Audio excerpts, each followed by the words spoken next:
second paper is Aspects of Audiovisual Ethnography, a case study on Gong culture in Vietnam by Eisuke Yanagisawa. Dr. Yanagisawa is an ethnographer, field recordist, and filmmaker based in Kyoto, Japan. He is currently a specially appointed assistant professor at the Graduate School of Asian and African Area Studies, Kyoto University.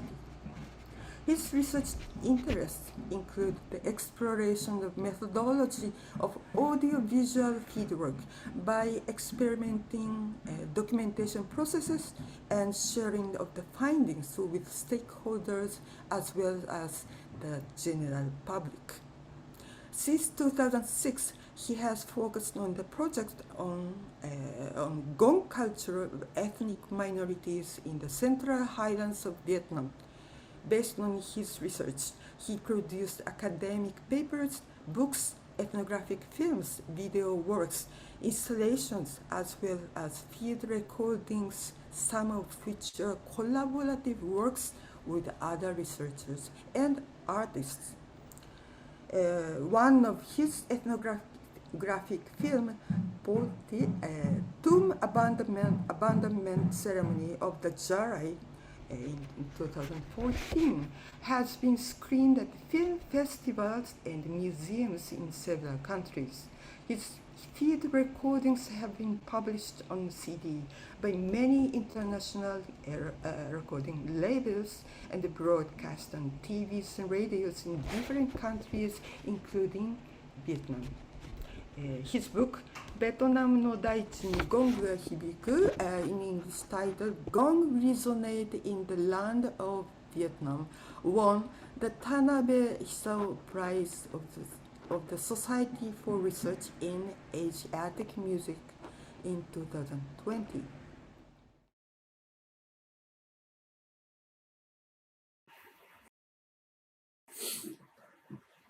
Good afternoon. My name is Eisuke Yanagisawa. I'd like to thank you for giving me the chance to speak here today. Today, I'd like to talk about audiovisual ethnography based on my study on Gong culture in Vietnam.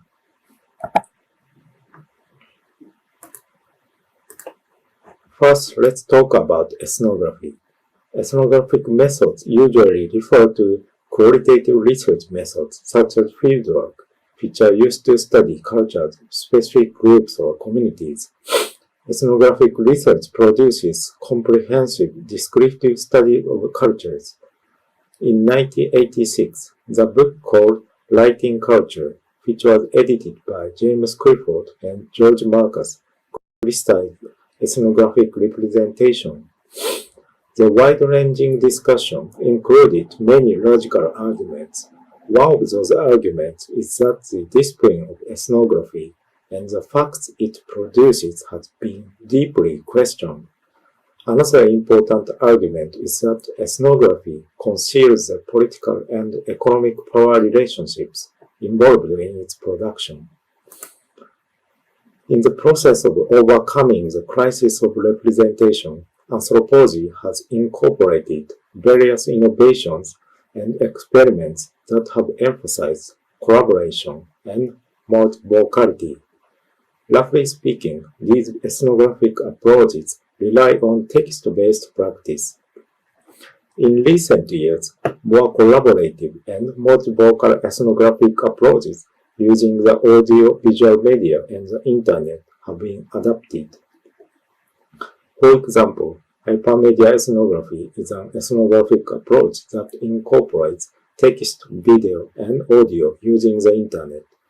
It opens up the possibility for open-ended ethnography that can be revised through new discoveries or written collaboratively with others. A variety of ethnographic approaches that go beyond traditional text-based ethnography have been explored. Next, I will talk about my research on Gong culture in Vietnam as a case study to discuss the significance of ethnography using audiovisual media. Gong culture is one of the fundamental cultures that are found throughout Southeast Asia. In Vietnam, each ethnic minority inhabiting the Central Highlands has inherited its own gong sets and pieces. The minority believe that the gongs are home to spirits and they play gongs at various rituals and festival rites throughout the year. The minorities do not manufacture their own gongs, but rather purchase them from the majority Kin people or get them from neighboring Laos and Cambodia. The gong tuners then tune gongs to the different musical scales specific to each ethnic group. These knowledge, practices, beliefs, and expressions of people in relation to gong are collectively referred to as gong culture. Previous research on gong culture and music in Southeast Asia has focused on island regions such as the Gamelan Ensemble in Indonesia and the Gansa and Kulintan ensembles in the Philippines. Compared to research on island areas, little research has been done on the gong culture of ethnic minorities in mainland Southeast Asia, including the Central Highlands of Vietnam and its surrounding areas. In the mid-20th century, a few notable anthropologists conducted long-term fieldwork on the life of ethnic minorities in the Central Highlands and mentioned the social, economic, and religious functions of their gongs and gong playing in their ethnographies. After Doi Moi, political and economic reforms initiated in Vietnam in 1986, still very few research has focused on the gong culture and music. My ethnographic method is partly based on the disciplines, including visual anthropology, ethnomusicology, and acoustics. We employed audiovisual elicitation techniques for interviewing informants, conducted collaborative filmmaking with other researchers and local people, and analyzed the frequency spectrum of gongs to clarify musical scales of each gong set and the gong tuning method. We conducted fieldwork in more than 100 ethnic minority villages, filming and recording hundreds of hours of various aspects of gong culture, including their narratives, livelihoods, rituals, and festivals, gong playing and tuning among other activities. By conducting a wide-ranging survey of gong culture, instead of researching in a particular community, we try to clarify its diversity and commonality as well as problems in cultural inheritance. This figure shows the location of the research area in Kontum and Jarai province in the Central Highlands. Now I will show you a video of traditional gong ensemble of the Jarai people I shot in 2007. Each of the gong players holds and hits a gong tuned to a different pitch, including octaves, repeatedly with variation of timing to create an interlocking pattern. Generally, the players of the flat gongs are responsible for the melody, while those playing the bossed gongs handle the rhythm. The sound of the gong is a language with which people communicate with the spirits, and they play different tunes for each ritual. This is a scene of gong playing during the tomb abandonment ceremony of the Jarai people. This ceremony is performed when the souls of the dead are sent to the other world. So let's watch the video.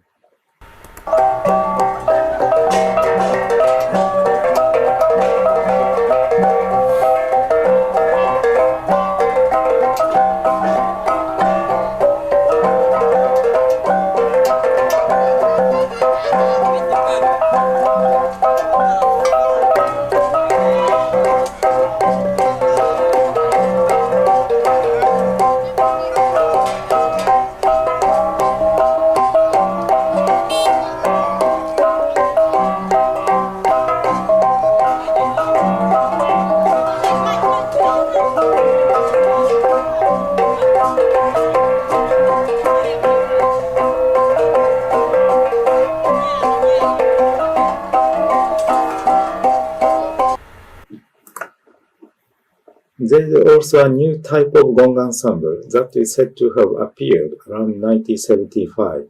It is called Chimparatok in Jarai language and Tien Kai Tien in Vietnamese, meaning improved gong ensemble. The performance style of this ensemble is considered to be presentational music, as opposed to the participatory music of traditional gong ensembles. It is composed entirely of bossed gongs. The player of the front suspended gongs that are tuned to the diatonic scale play the melody. The rear boss gong players are in charge of the rhythm. Performance opportunities vary among regions and ethnicity, but in the case of Bana people, it is often performed at government-sponsored cultural events and Catholic ceremonies. Now let's watch the video.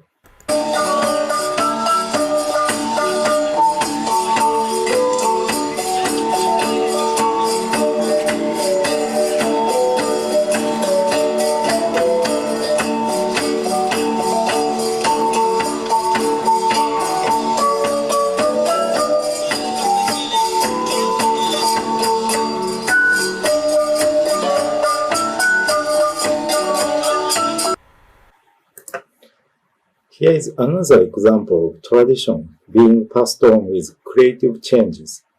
Tinning is traditional bamboo style with a dried gold resonator, which is used by especially Bana and Jarai people. Because of its small sound, it is not usually played together with gongs, but this modified tinning can now be played together with gongs by attaching a pickup and connecting it to a guitar amplifier. So let's watch the video.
Here is another example of creativity demonstrated in a much simpler way. Here, the gold resonator was damaged for some reason, so instead a tin container was used as a resonator, which added the metallic resonance to the sound. Moreover, the strings were originally made of natural materials, but are now used bicycle brake wires, as well as guitar strings. This can be regarded as a kind of bricolage instrument. Let's listen to the sound.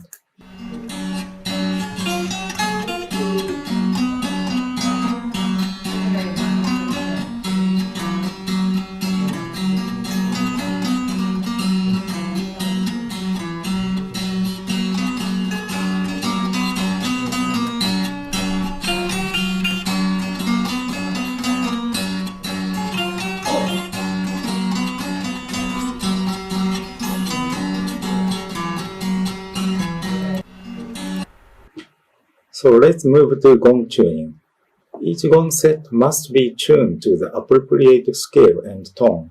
A gong tuner tunes a gong by striking specific points on both sides of the gong with a hammer.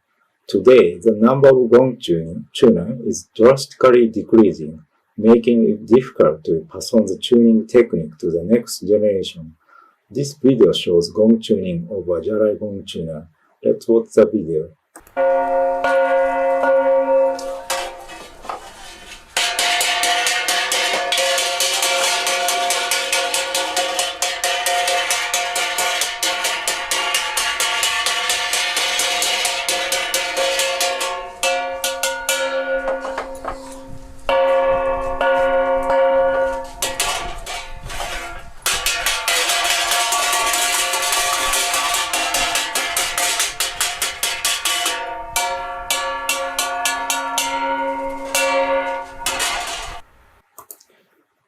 There are 12 concentric tuning points, 6 per side, on the surface of the gong.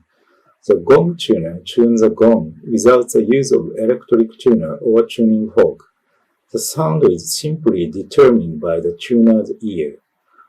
Depending on the tuning point, the pitch and the tone changes, and the degree of change is adjusted by the number and intensity of hammering. This is a much more difficult skill than playing a gong, and to become a tuner, one must be able to discern subtle changes in sound.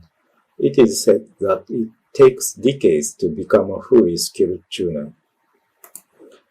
In order to understand the creative skills of gong tuners, it is not enough to observe and interview them.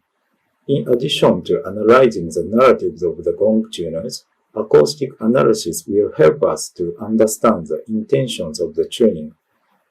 This figure shows a frequency spectrum of a flat gong before and after tuning, where the vertical axis shows the amplitude and the horizontal axis shows the frequency. Before tuning, you can see many peaks competing with each other, and the sound is not clear. Let's listen to the sound.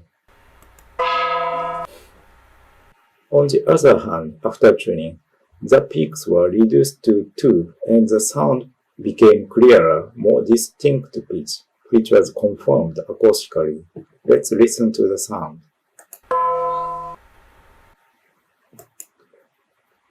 My major research outcomes of the gong culture in Vietnam has been published as a book and a vinyl record. This book has a QR code that allows readers to view my videos and listen to my recordings. In this way, I can introduce a reader to the sounds, physical movements, and atmosphere of these places. Such elements are difficult to express through text or photographs. Also, it allows readers to verify the results of my analysis and arguments by watching the videos and the recordings. This can be regarded as an attempt to partially visualize the invisible process of ethnography.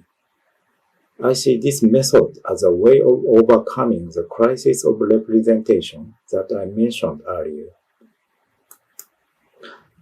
We produced an ethnographic film called Putti, which documented the process of tomb abandonment ceremony of the Jarai people in 2013. The film was a collaboration between Vincenzo Della Latta, an Italian ethnomusicologist, and the Jarai people who helped us translating the subtitles and advised us during the filming. The film has been screened at ethnographic and documentary film festivals in Estonia, Taiwan, Japan, and Italy. And this is a scene from a discussion with the audience after recent screening in Japan. And this is an installation and workshop held in Japan using a gong set and my audiovisual recordings. I was allowed to purchase this old gong set exclusively for my research and educational purposes from a gong tuner of the Jarai I have known for many years. In conclusion, I will summarize the applications of audiovisual media to ethnography. First of all, audiovisual media, especially video camera, can record a wealth of information that is difficult to record and express in writing, such as physical movements, materiality of scenes, spatiality, and the atmosphere of a place using sound and images. Video recording is characterized by unintentionality and multiple interpretations. Video cameras always record, including what is unintended or unnoticed by the filmmaker. In addition, the meaning of the video will be interpreted differently by viewers from different backgrounds. This can lead to new discoveries and dialogues among the viewers. Second, audiovisual media can be used as a communication tool in the field. Researchers can elicit informant thinking, feelings, and memories sharing audiovisual materials. In addition, researchers can share their research process, discussing with informants what and how to shoot, record, and represent. And the third is the use of audiovisual media as a dissemination tool. Research include ethnographic films, field recording works, installations, and workshops. These practices can help disseminate academic research to a wider audience. Audiovisual media have the power to trigger dialogue, discussion, and collaboration in a more open manner. Lastly, I'd like to talk about our ongoing research project. Since the method of tuning gongs has not been verbalized, it is now difficult to pass on the skills to the younger generation. In this project, we will challenge to verbalize the tuning method, including the unconscious use of the body by gong tuners using audiovisual media. Then, based on this verbalization, we will create a tuning manual with the cooperation of gong tuners and hold workshop for local people who want to learn gong tuning. The process of the workshop will be documented using audiovisual media, and we will interview participants to analyze and evaluate the methodology. The final goal is to establish a methodology for passing on traditional skills through verbalization. We are also working on building a digital archive of Gong culture, integrating images, videos, and audio recordings, and associating them with text and location information could lead to new discoveries.